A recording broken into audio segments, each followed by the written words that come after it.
Your Eye on Annapolis daily news brief keeps you informed about what's happening in Annapolis, Anne Arundel County, and Maryland. Local news, local sports, local events, local opinion, and, of course, local weather. Your Eye on Annapolis daily news brief starts now. Good morning. It's Thursday, November 4th, 2021. This is John Frenaye, and this is your Eye on Annapolis daily news brief. A quick apology for the delayed DNB yesterday morning. I finished it up, I left the house for my walk, and started to think, did I press upload? I quick ran back home and nope. So it was about 15 minutes late, and I am sorry for that. As for today, politics or police? Which should go first? Heck, I don't know. I'll figure it out in a sec. So let's get into it, shall we? All right, politics.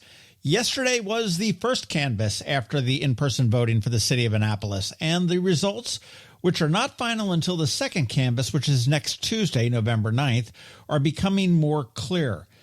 At the top of the ticket, Gavin Buckley, the incumbent mayor, leads Stephen Strawn 4,200 to 1,700, and that math simply doesn't seem to work for Strawn, and he called Buckley last night at 6 p.m. to concede. Buckley thanked Strawn for his willingness to serve and said he is looking forward to turning today's challenges into tomorrow's successes. And in the contested races, Ward 2 flipped a little bit, with Karma O'Neill now in the lead over Scott Gibson, 571 to 488. Ward 4 seems like it will go to Sheila Finlayson, as she has 311 votes to a total of 125 write-ins, presumably for Tony Strong Pratt. Ward 5's Brooks Schandelmeyer extended his lead over Monica Manthe, and they now sit at 472 to 250. In Ward 6, DeJuan Gay widened the gap and leads George Gallagher 216 to 97, and Ward 6 really needs to up their turnout game. And in Ward 8, it flipped, with Ross Arnett taking the lead with 681 votes to Rock Taves 526. I am surprised that Tony Strong Pratt did not have a larger response. I think the only wards that are in doubt right now are 2 and 8, with 8 being more so. Rock Taves is 155 votes behind, and that is surmountable.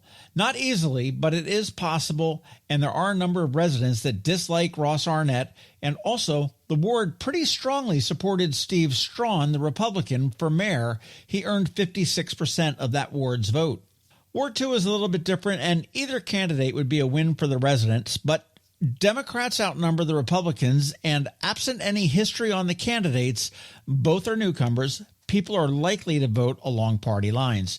It proved out today with O'Neill getting 62.5% of the mailed-in ballots, which were 100% of the Democratic ones and 30% of the independent and unaffiliated ones. So if the current situation holds until next week, we are going to have a 100% Democratic council. Something I can't ever remember happening in the last 30 or so years. The new mayor and council will be sworn in on December 6th.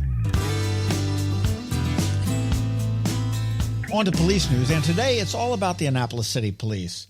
Yesterday morning at 7:30 a.m., they were called to the 600 block of Bell Drive for a black woman who was deceased and hanging from a tree. Yes, you heard that right. We held off jumping to conclusions and spoke with the police a couple times throughout the day, and in the end, they do believe there was no criminal intent. There was nothing criminal about this at all, they say. They said it was a 72-year-old woman and did not release her name, as the family was still notifying distant family members. Police are asking anybody that may have any information to call them at 410-260-3439. And a bit later in the day, they were at Cypress and Bay Ridge, right near the McDonald's on Bay Ridge Road, for a shooting. A man was shot and the suspects fled the scene. They searched several neighborhoods in the area, and they used the help of the county police chopper to no avail. There were some reports on social media, and these are unconfirmed, that the suspects broke into and ran through a home on Paddington Place, which is off of Edgewood Road. But again, that is unconfirmed. Again, if anybody knows anything, 410-260-3439. And speaking of the Annapolis Police, they finally responded to my PIA request, and I sorted through a lot of data yesterday.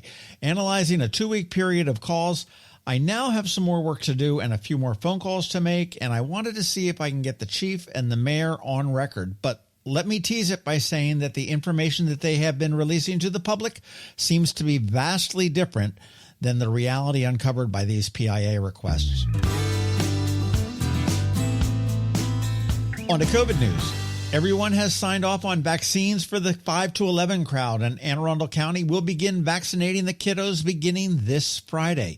Remember, they are going to prioritize kids for a while, so if you are an adult, it may be challenging at a county-run clinic. There are 4,900 first doses in the county, and they will be administered by appointment. You can sign up at aacounty.org/COVIDvax.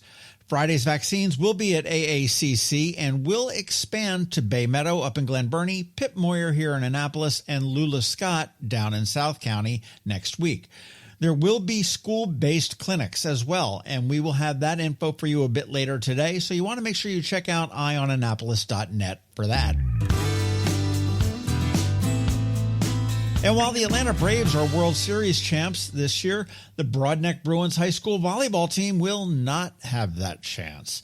They have forfeited all of their wins in their abbreviated 2020 fall season for an infraction. Now, that season was actually played in the spring of 2021, and apparently there were too many females that participated together on a non-school related team, and that apparently is a violation of the rules. So at the end of the season, they were 4-1. And today they are 0-5 with an asterisk in the record books. Starting to wrap up with some great environmental news. The Scenic Rivers Land Trust just scored another 24 acres to permanently protect with a conservation easement. Two families from Arnold who had owned property for more than 50 years wanted to preserve it, so they combined it, and they did it.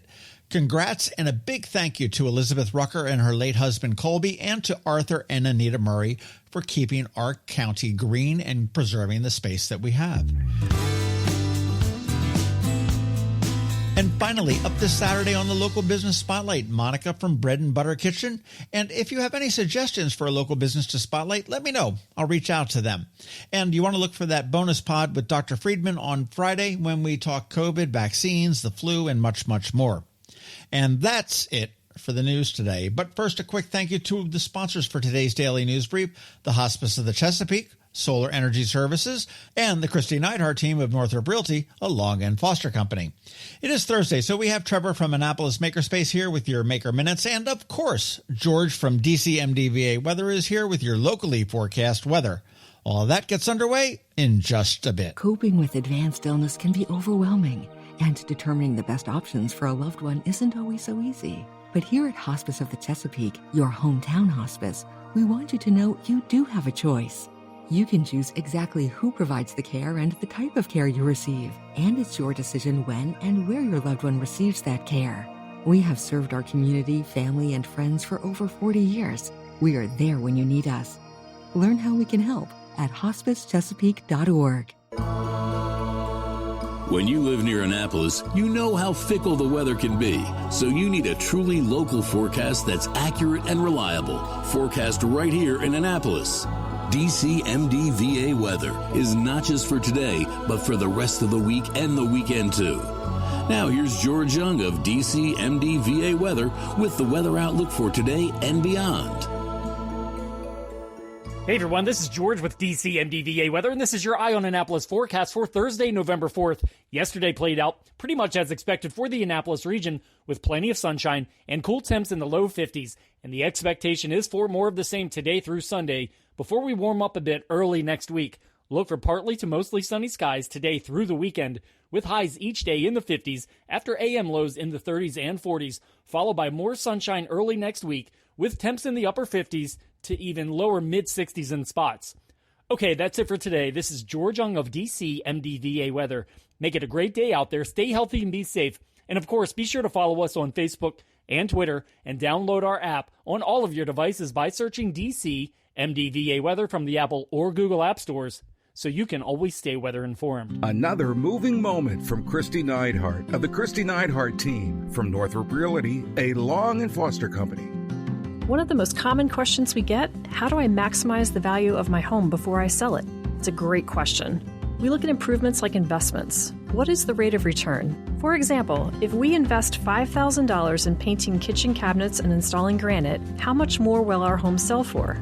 The answer? About $25,000 more. That's a 500% return on investment. Because of returns like this, we have started a program called Investing in You. We know cash is often tight when you're making a move, and we are here to help. We will front you up to $15,000 to invest in refreshing your home before you list it, with the agreement to be paid back once your home settles. Call us today so we can help you maximize your home's value. That's another moving moment from Kristi Neidhardt. To get in touch, call 410-599-1370 or visit kn-team.com. That's kn-team.com. Every week, makers, crafters, and educators hold events all over the area. Highlighting some of those, here's our Maker Minutes, brought to you by Annapolis Makerspace. Hey, this is Trevor from Annapolis Makerspace with this week's Maker Minutes. This is the last full week of the Maryland STEM Festival, which ends on November 14th. Check out tons of great events and workshops all over the state celebrating STEM in Maryland. Sunday, the First Sunday Arts Festival is back for their last first Sunday of the year. It's a great time to be looking for holiday gifts and support local artists in the process. Kittens and Cups, Annapolis' own cat cafe, has another project day coming up. Saturday, check out Clay Painting Cat Planters. Knits and Pieces off of Bestgate Road has a few classes still. Saturday, the beginner crochet class starts with a total of 3 sessions. Monday, their Learn to Knit beginner class starts, the 1st and 4 November classes. It also looks like there's one on Tuesday, which is the tail end of the October sessions. And if you need some help, check out their knit coaching sessions every Monday, Tuesday, and Wednesday at various times to best fit your schedule. At Whole Foods in Annapolis, tomorrow, check out Exceptional Sides for the holidays. Chef Alba Johnson teaches you how to make a variety of easy and tasty side dishes, as well as tiramisu for dessert. At Art Farm in Annapolis, some of their fall classes continue. Today, there's stop-motion animation. Tuesday, there's Introduction to Graphic Design. Wednesday, there's 3D sculpture, as well as beginner photography. And concluding this week, Saturday, there's beat making with machine. And Monday, there's Kids Fundamentals of Drawing. At the Anne Arundel County Public Library System this week, tonight, check out an online career chat with business owner Christina Brugnat, owner of Domesticity, fabric shop and sewing studio in Baltimore. Also tonight, at the Eastport Annapolis Neck Library, they're doing a homegrown national park. Create a mini national park in your backyard to help protect the watershed, restore biodiversity, and add value to your home. Presented by the Hillsmere Garden Club. Tomorrow, Discovery's Library at the Mall has a preschool art club. Saturday, there's STEM Music virtual concert online, as well as the Crofton Library and Discovery's Library at the Mall, both doing a Lego Library of the Future. On Monday as well as Wednesday, the Bush Annapolis Library has Makerspace open hours. And then just on Monday, the Bush Annapolis Library has Machine Monday, Think Like a Computer, and the Odenton Library has Monthly Mixed Media doing natural dyes. On Tuesday, the Odenton Library has Steam Tuesday, and online there's a virtual Instant Pot cooking class, doing soups this time. Then there's a whole bunch of stuff on Wednesday. The Crofton Library has Nature Explorers Club. Deal Library has Process Art, Finger Painting. There's STEM at Home with the Glen Burnie Library with an online Facebook live stream. The Odenton Library has Knits and Knots Fiber Arts. There's a career chat online with wildlife biologist Alex Troutman. And finally, there's another virtual cookbook club with a mystery ingredient challenge. At Unallocated Space in Severn, tonight there's another virtual happy hour. Tomorrow there's another hybrid virtual and in-person DC 443 Hack the Box working group. And then on Monday there's another project night. If you have any questions about the Annapolis Makerspace, the Maker Minutes, or any of these events, feel free to contact me at trevor@makeannapolis.org. And there'll be links to all of these events at the Annapolis Makerspace website, also at makeannapolis.org. And whether you're making art, software, sawdust, or just a mess, chances are you're already a maker. This has been Trevor from Annapolis Makerspace with this week's Maker Minutes. Hello, energy consumers. This is Rick Peters, president of Solar Energy Services, with your Clean Energy Minute. Does your home experience power outages? Or maybe you're concerned about energy resilience in general? If so, that's another great reason to consider clean, quiet solar-powered energy with battery backup. You may have heard residential solar adoption has rapidly increased during the pandemic for multiple reasons,